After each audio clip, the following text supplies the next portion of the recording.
Hi, everyone. Welcome back. This is part two of a two-part recap. If you're wondering where part one was, well, go check in the feed and be sure to subscribe so that way you always get your episodes. But enough of that. Let's get right back into the episode. So Andy asked, like, Porsha, did you really think Drew was sleeping with Dennis for beats?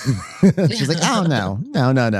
Because she knows Dennis doesn't really have beats. I'm still confused why Dennis is in the music producer position. I mean, he's a hot dog. He's a hot dog salesman.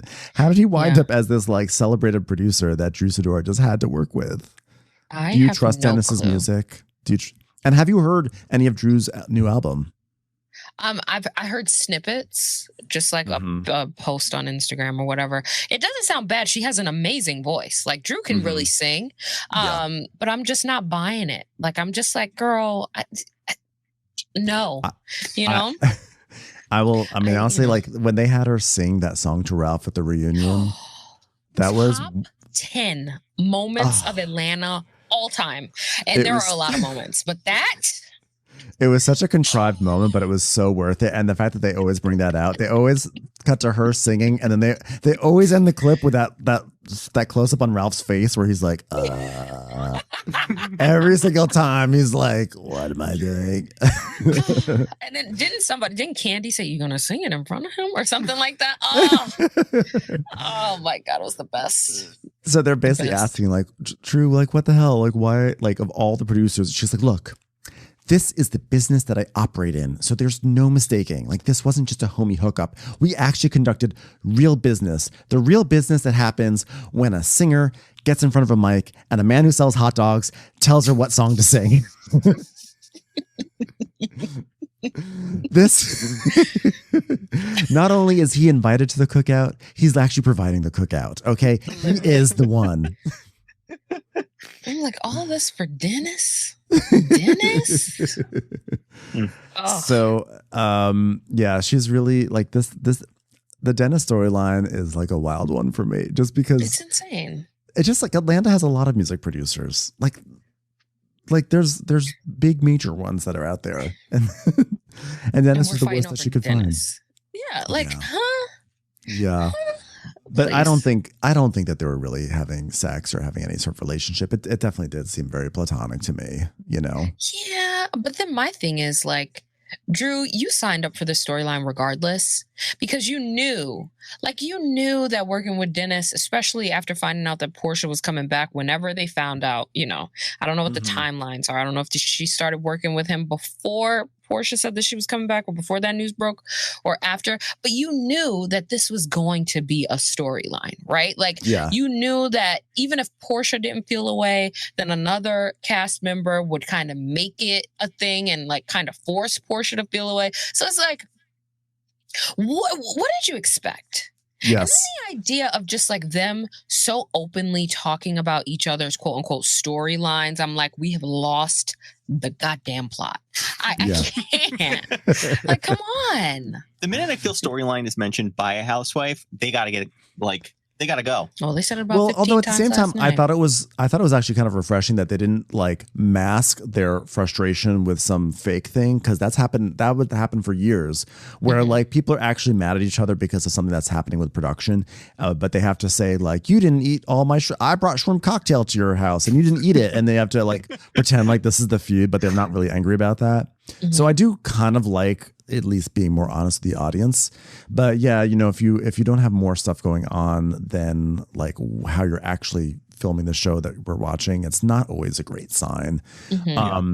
But to be fair, Porsha does give Drew credit. She says that like her album is like really, really good. And Porsha, it's like but it's really just a setup to air a grudge, because she's like, you know, I would never come down on your brand or who you are in your town the way you did at the Breakfast Club. So you can congratulate your fellow iHeart coworkers over there for stirring the pot to some degree, or providing a forum for that for this issue, because apparently Drew went on to the Breakfast Club and talked shit about Porsha's brand. She talked shit about Go Naked Hair. I just like. Were you guys when she was there? You were literally like, Oh my God! I just found out all the gossip. I was going to ask, were you there? me. Were you there when Drew Sidora came into the? Because Yeah. Breakfast Club is just down the hall from you guys, right? Yeah. And so a fun. lot of them don't watch Housewives.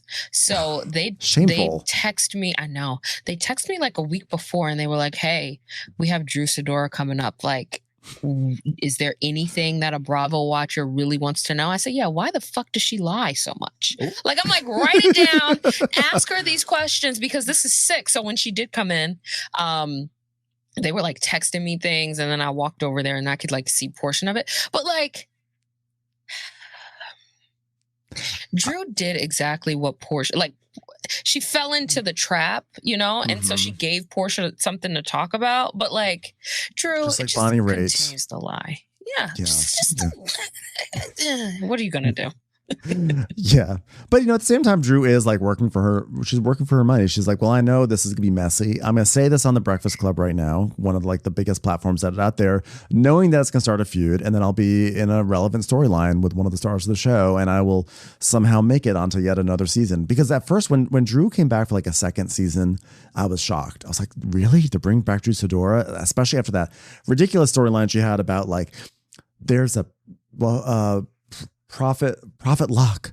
I know a prophet. Yes. And like, there was a the storyline, Andrew. There was a prophet. whole storyline where there was this prophet who's off camera. Like at the very end of the season, they tacked on the storyline about like there's a prophet who I think was having an affair with this woman, Latoya. And I was like, this random ass storyline that then took over the reunion. And I was like, this girl has to go.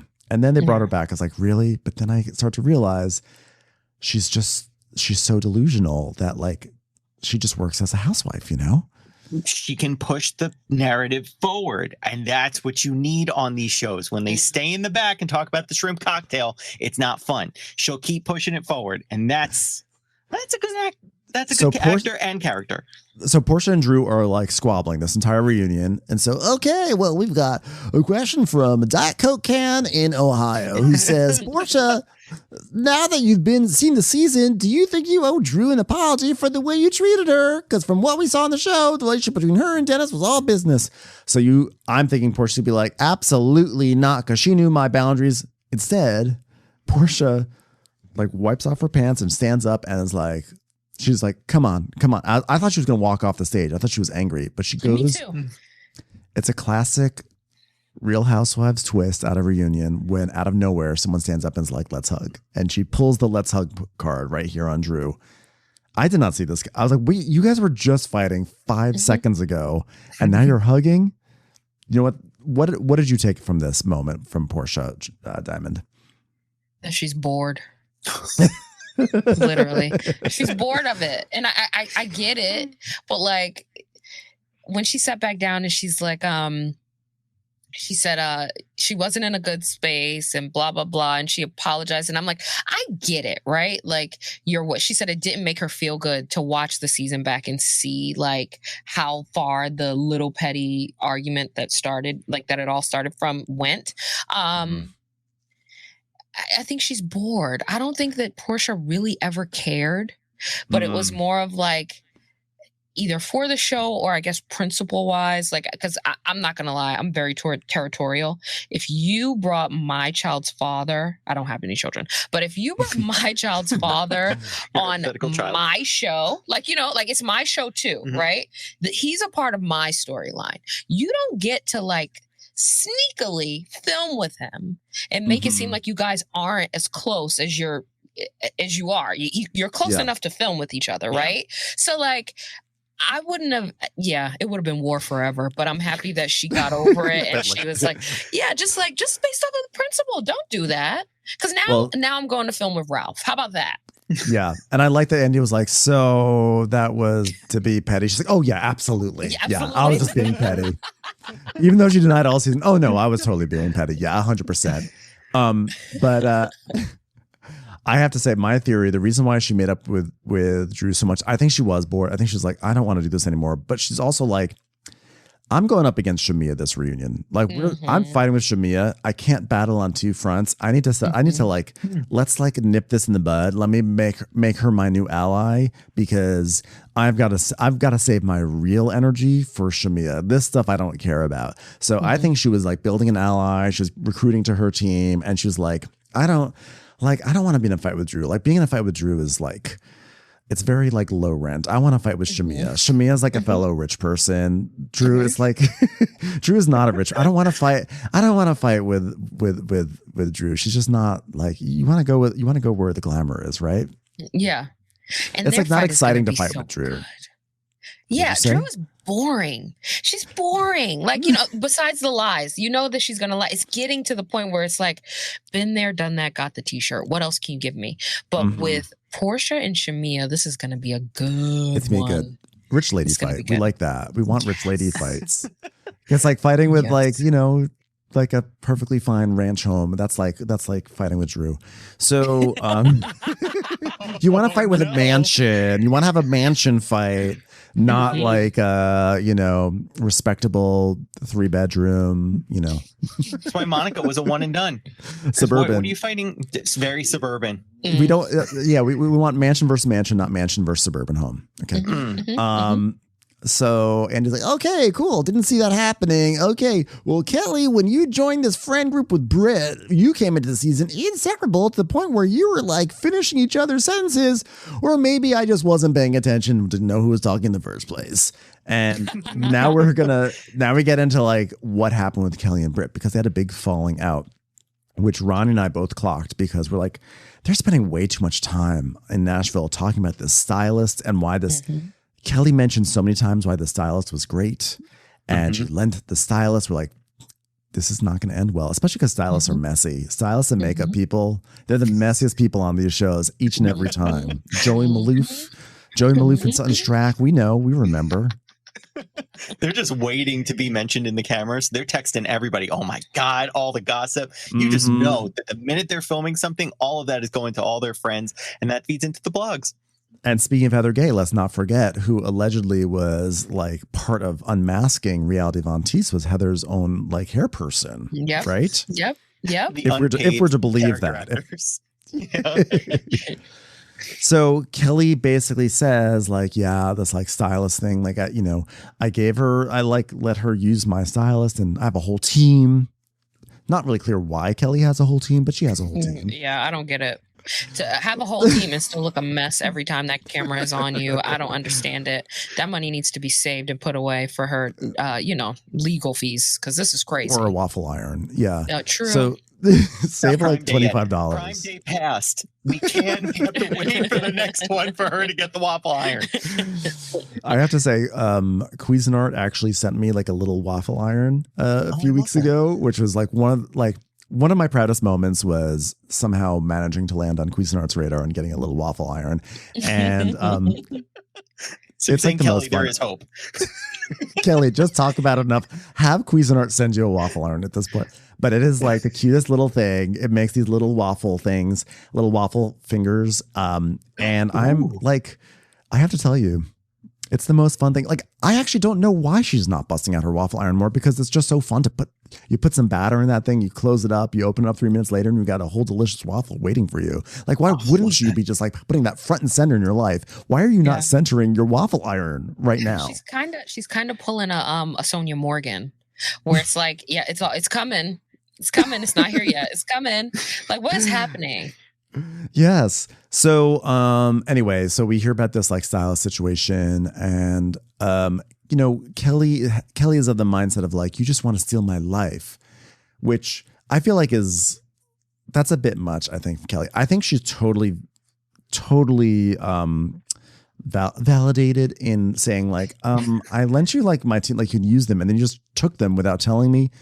Theoretically, there's nothing wrong with that, but it feels weird just to do that, right? I mean, where do you guys stand on this whole stylists beef that they have going on? I kind of think that it's Kelli. If your team had such an allegiance to you, then this wouldn't even be a real argument. There you go. There it is. And from what I've seen online, they were saying that Kelli she wasn't really paying them. So I really wish that Britt was there to clock that. You know what I mean? Mm-hmm. But I just don't like, I'm like, Kelli, not one person on that team has been like, no, I'm standing firm. Kelli pays me well. She takes care of me. I'm going to stay with her. Even the Shaw Squad stayed around for a while, even after everything happened. Like there was some Shaw Squatters that were like, we're going down the ship. But like Kelli, like they did all turn on her. I think that, I mean, first of all, Britt, get your own people. I do think get your own people. Like that's your friend team. Like, or have a conversation. Like, can we go halvesies with them? They both work for both of us or something, but don't like, but also Kelli, pay your people too. Like, I think Kelli is really trying to like elevate herself by being like, she's trying to steal my life. I'm like, no one is stealing your life. Nobody no one wants your life right now. Like, girl, if you can't get a waffle iron, then we don't want that life. I want a life with waffles. Like, waffle iron. I may want her dog's life, but I don't want hers because that dog is being pampered. That dog is being pampered, but not styled very well. Like that. But if Kelli's team hopped over to Britt, do you think Britt would have paid? Well, they said that Britt was paying. I don't know how long she would be able to sustain that with her shady. I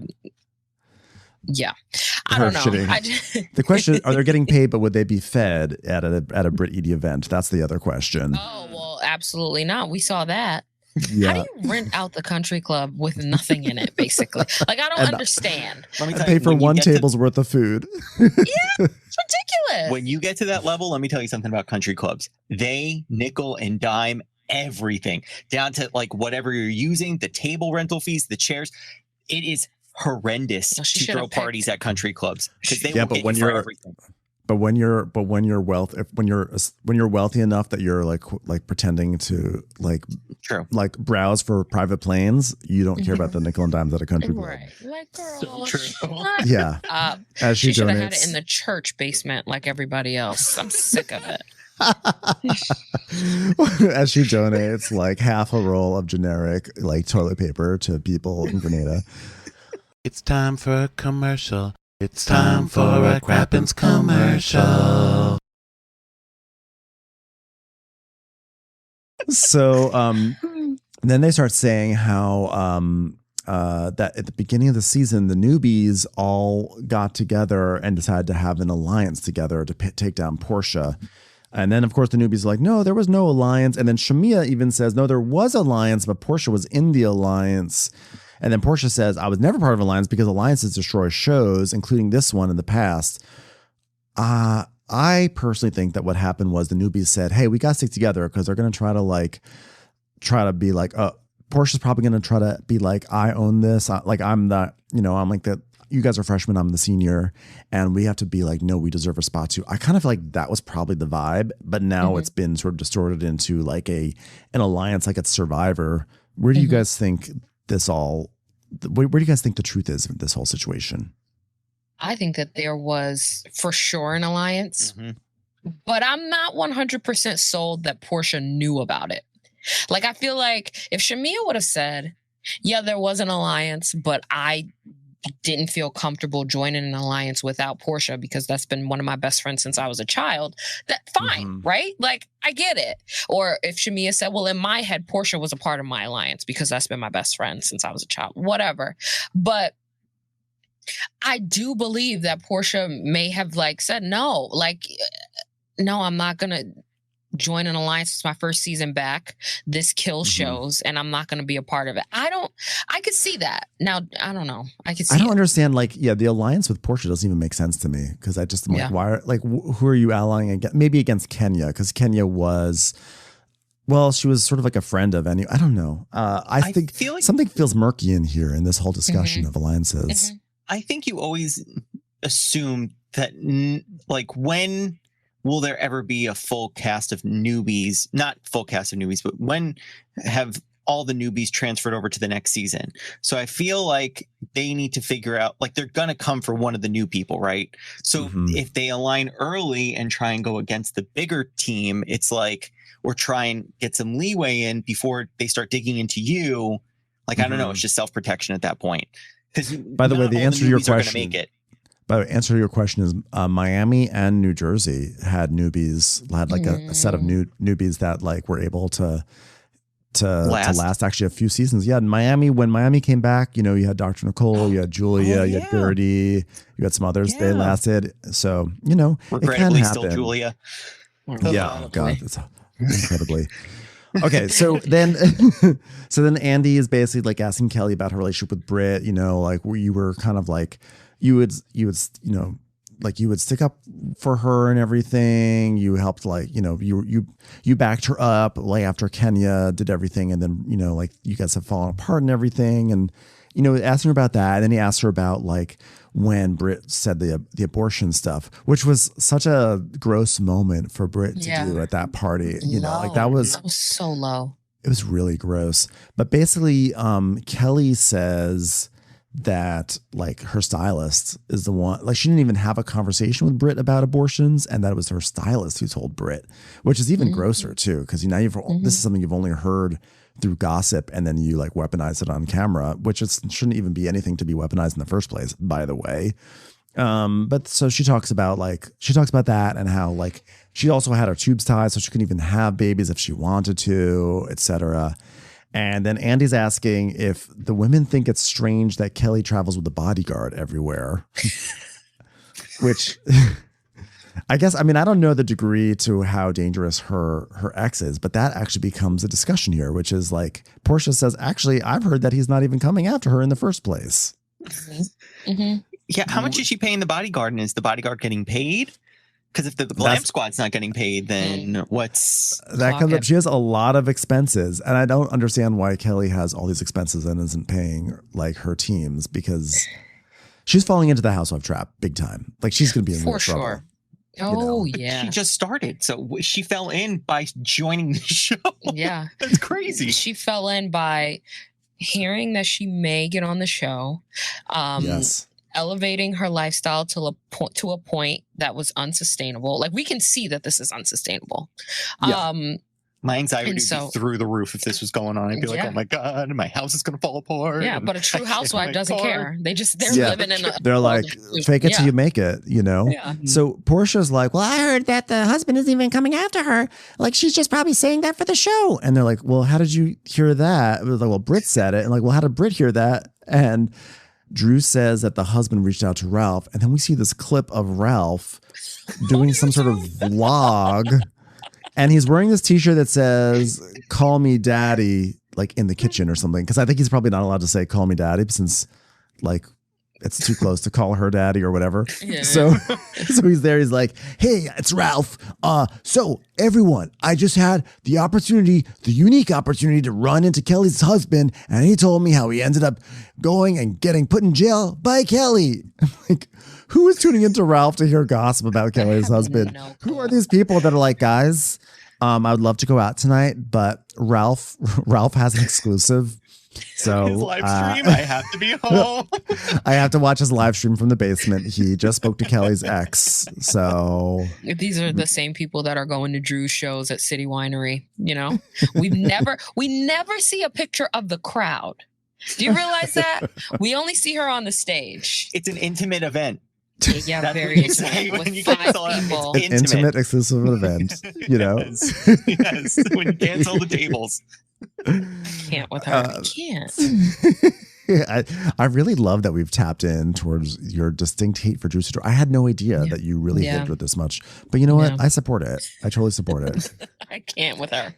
So then, you know, Kelly starts saying how, like, well, like, I can't just get a restraining order in Georgia. It takes too much with this and that. And so Andy basically is like, okay, well, so what's going on with your waffle shop? Because you kind of started the season saying that you like have a waffle empire and we haven't seen anything, because she started that way. She's like, I have a cookbook. I have 45 restaurants. I've invented waffles and I'm going on Oprah next week. And you're like, really? And then nothing. We've seen nothing ever since. Nothing. Yeah. She's a scammer. She's a scammer like Drew. That being said, I believe that she can throw down in the kitchen. Like, I like if she said, I want to cook you breakfast, I would 100% be there. I think that she can do well. Although she clearly lost to Charles Oakley in the waffle cook-off at Williams-Sonoma, right? Insane to me. Like, you're gonna lose to a basketball player? Yeah, Like, sorry. Like, what is happening here? A man who cares about nothing. You're gonna lose to him, and this is supposed to be your brand. Yeah. But he clearly can cook because he's been cooking all season. Every time we see him, he's in the kitchen cooking food for who knows who. But like he does a lot. His big issue is that he got into a fight with Angela's in-laws about cleaning up the kitchen. So like he's very concerned with cooking. Like that's a big deal for him. So okay, all right. Well, Shamia, your bond with Kelli was getting tighter while her friendship with Britt was crumbling. Did you stir the pot and all that? And basically, yeah, Shamia's like, yeah, I'm not friends with Britt anymore either. Like I caught some strays, don't like her, not into her, whatever. So then now it's time as we sort of come into the end of the reunion, we pivot to get to our cliffhanger, which is we're gonna have our big Angela Oakley segment. So we see everything with Angela. And it's funny because to me in the premiere episode, there was a huge amount of focus on the newbies, I should say Kelli and Britt and Shamia. Mm-hmm. And Angela was almost an afterthought. She like came to this like first party, her wig, like it was hot. She had to fix her wig and everything. But she was like, it felt like she was not going to be central. And then now she is like fan favorite. She's the one that feels like she's been there for 10 years and she feels like she'll be there for 10 more years. She feels like she's like immediately part of Bravo canon. And so I don't know where I was going with this. I just wanted to praise Angela. Guys, can we stop the podcast so I can talk about Angela? I loved Angela. I really love Angela. I'm excited. I think that she's hysterical. She was the one I was watching the whole time and waiting for like the funny remarks from. I think she'd be great on The Traitors. I think she'd be hysterical on The Traitors. Oh, honey, let's not jump ahead of ourselves. Let's get her in another season and see what happens next. How would Drew do on The Traitors? Drew would be a traitor she would be like one of the first traitors out. I would love to see Traitors where Drew is a traitor, just to watch her fumbling through her lies. Because she probably would like walk into the breakfast table and be like, well, good to see that you're all here. I mean, I knew you would be. And then be like, wait, how would you know? I mean, nothing. I'm an actress. I just say these things. I have a new album coming out. And then be like, she's a traitor. She just, So Angela, speaking of investigating, Angela is here to talk about this guy, Marcus, this thirsty man that they found. And they're like, so why are you so certain that it was Phaedra sent this guy, Marcus, to infiltrate the group? And she's like, well, he told me it was Phaedra. She's like, but you never met this guy. She's like, no, never met, but he is from Athens, Georgia. And his aunt is a lady by the name of Kimberly Bleep. Kimberly Bleep drives a Kia. She gets it serviced on 3rd Street, right next to a post office. And I have it under good authority that Phaedra's cousin's friend often mails packages from there. So I think it's pretty much an open and closed case, right? That is wild. That fell so flat. For me, at least. I'm like, Angela. We love you, Angela, but this is not a convincing argument. And then she pulls out a binder because we knew that she didn't have the receipts on her phone. You know, Angela's going to be like, she's going to be analog. So she pulls out like this. She pulls out a one of those floppy binders, which is color coordinated. I like that she stuck with the theme of the reunion. She got a nice yellowish gold one. And she's like, here are my receipts, which is the receipt again is that Marcus's aunt, she says, went to high school with Phaedra and everything. And that, therefore, is the smoking gun, a flaming gun, if you will, an on-fire gun that, like, Phaedra definitely sent Marcus. Who do you think sent Marcus? And I think there's only one correct answer, which is production, right? Yeah, for sure. And I think that it's so weird Yeah. that we're stuck on this, right? Yes. Like we want Phaedra to be the bad guy so badly that it's like it almost does stick. Like at first I was like, oh, Phaedra, like you did this shit again. Like you've been back for 10 days and here you go. Overproducing. Yeah. Mhm. But when you really sit with it, and then the fact that like he came out and he's been trying to do interviews with people and like talking to blogs, I'm like, He reached out to us. Yeah. No. Is he Mhm. someone's hairstylist and or makeup artist and or bodyguard? Is he any of the 3 criteria of the gossip train? Maybe Kimberly Blanks, you know? Yeah. Wait, he reached out to you guys? He didn't. I probably shouldn't have even said anything because we okay. like to be. We like to. No, I mean I'll say it. I don't care. Like we like to like what happens off the podcast. We don't want to be like if someone emails us, we just air it out on here. But like his people, I just feel like his like whatever. So thirsty. His people like 2 or 3 days before the finale were like, this is your chance to get an exclusive with Marcus to talk about what happened. We're only reaching out to you guys. Like, we don't care about Marcus. We don't care. Pack it up. Wild. Yeah. So I was like, you are no Cuisinart. Unless there's a waffle iron in the mix, we are not discussing this. Let's talk home appliances and then we'll see if you're on the podcast, okay? Right. That was unethical. I have a very unethical policy about being on this. And yes, Diamond and Andrew did pay me with Cuisinart materials. Like, Yep. here's your food Yes. processor. Enjoy it. That juicer is just make sure you clean it. It is machine washable. But yeah, I think Phaedra just doesn't have a motive to take down Angela. She doesn't know Angela enough. Like, just give Phaedra time and she'll do it on her own, but you don't have to push it. I think production pushed this and they told him to say Phaedra to start to get Phaedra into the mix because she's not in any sort of drama. And I think that's really all that this was. And Phaedra's like, what are you talking about? Like, this is crazy. She's like, I have like 4 siblings. Anyone could have gone to high school with them. This means nothing. But don't you think that she also could have heard from production too that like the season's off to a slow start? We got 10 days to make this thing. Like, send Marcus, this random man, like, you got to have some type of through line to the group because otherwise it's not working. Yeah. That's either way. I mean, there's something. There's some fakery afoot going on here, and whatever. Angela's going to make her attempt to call out Phaedra. It's going to flop, but she's one of those people where like, she tried. Whatever. Moving on. Whereas if it was Drew Sidora, would be like, she is so thirsty. She's trying to have a moment, and she can't do it. She can't. She does not know what she's doing. She should be in the basement too. But with Angela, like, well, you know what? I love that she tried it. I love that she had the spirit to try it. Good for her. And that binder was great. It was yellow, right? The selection was wonderful. That was not a CVS binder. That was Staples. Okay, there was real money put into that prop. I just think that, like, of all people, you decide to pick Phaedra, who should have learned her lesson from the reason why she got kicked off or put on pause. I don't know what you would call it, fired in the past. So it's like, I think Phaedra would have been almost too smart to like take the bait so soon. Like, I'm only going to be here for 10 days. I'm not going to allow you to do this to me. Maybe next season. Like, so early? Yeah. No, next season. But now she has a definite link to get asked back, and Angela does as well. Again, I think there's some trickery at foot, but I think it like all adds up to where she gets invited back, which is all she probably wants. Angela has his plot line, so she's getting asked back for sure. Marcus maybe thinks that he's going to be a friend of, so he wants to keep milking Marcus is a one and done. Marcus is like that guy who talked to Quad on the red carpet of that one season of Married to Medicine, who's like, I know for sure that Lisa's husband is gay. And like he came on to be messy and then like never seen again. Like, that's just sometimes our lot in life as gays is to just appear on a Real Housewives season for like 3 episodes.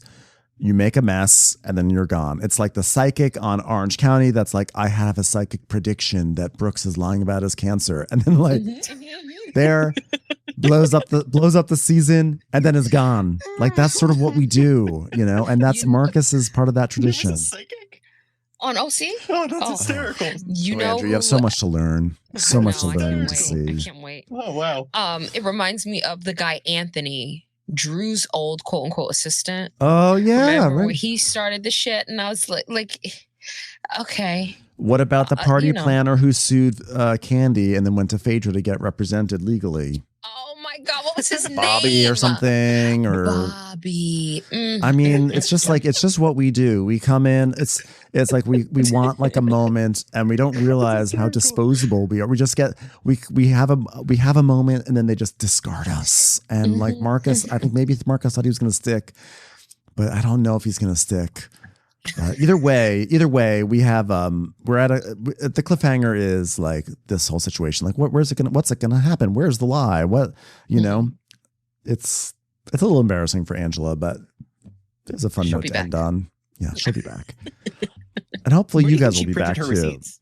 Oh, I'll be back. She did print some receipts. Like, my question is, who is the one that sits down? Like, do you think she like sits down with her kids and she's like, okay, so I have an idea. I need a binder, but like, who puts the receipts together for them? Like, I want like a background into putting the receipt binder together, just with their line of thinking. Like, I want to break down, like, it's just her, because everyone in that family acts like they don't know Angela, which is hilarious.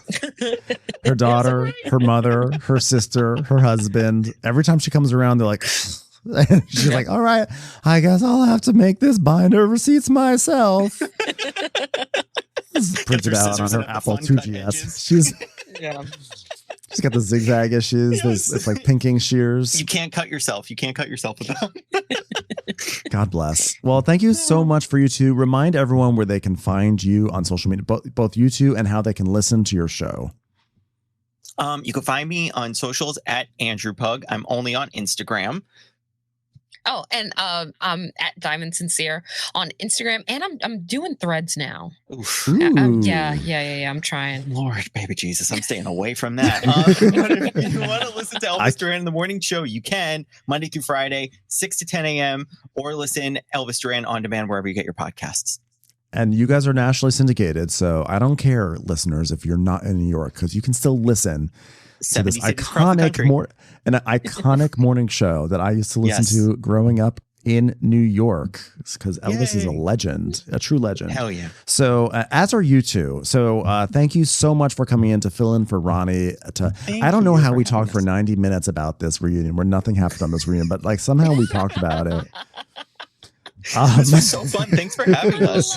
I loved having you guys on for Love Island and for Atlanta. Everyone, please go listen to the morning show and follow them on Instagram. And thanks so much for being here, and we'll catch you soon enough. Bye, everyone. Bye.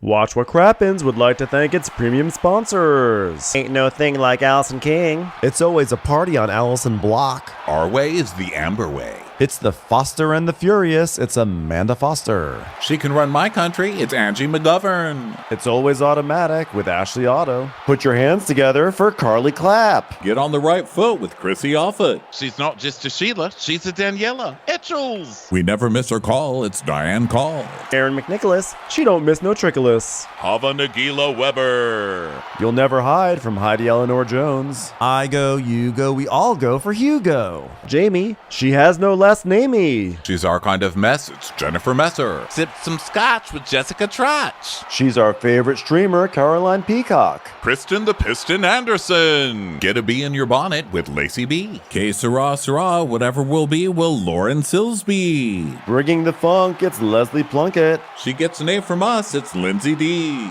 Let's give a kisserino to Lisa Lino. Fresh as a daisy, it's Maisie McHenry. We love her on the rocks, it's Melissa Cox. Megan Berg. You can't have a burger without the Berg. This is Living with Michelle Vivian. I love ya, Olivia Williamson. Tastier than Flanderson, it's Rachel Manderson. She sure is swell, it's Raquel. Yes, we canna, it's Savannah. Cast a spell with Shannon Spellman. Let's share with Sharon Eldridge. Darn Skippy, it's Tippy. The Bay Area Betches.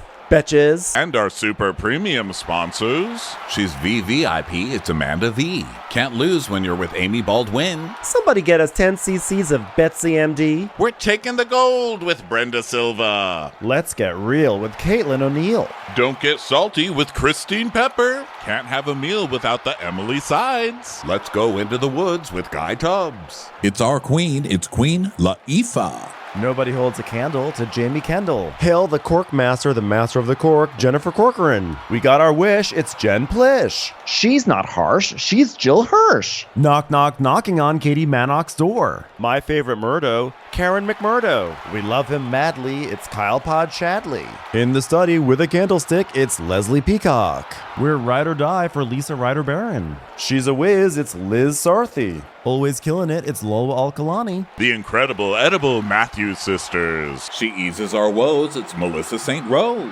There's a chance of meatballs, it's Rebecca Cloud. She's the queen bee, it's Sarah Lemke. We cannot tell a lie, it's Sarah Telefson. Shannon, out of a cannon, Anthony. Please don't stop, it's Soli and Pop. Let's take off with Tamla Plain. It's always a good time when you're wasting time with Bravo. She ain't no shrinking Violet Couture. We love you guys.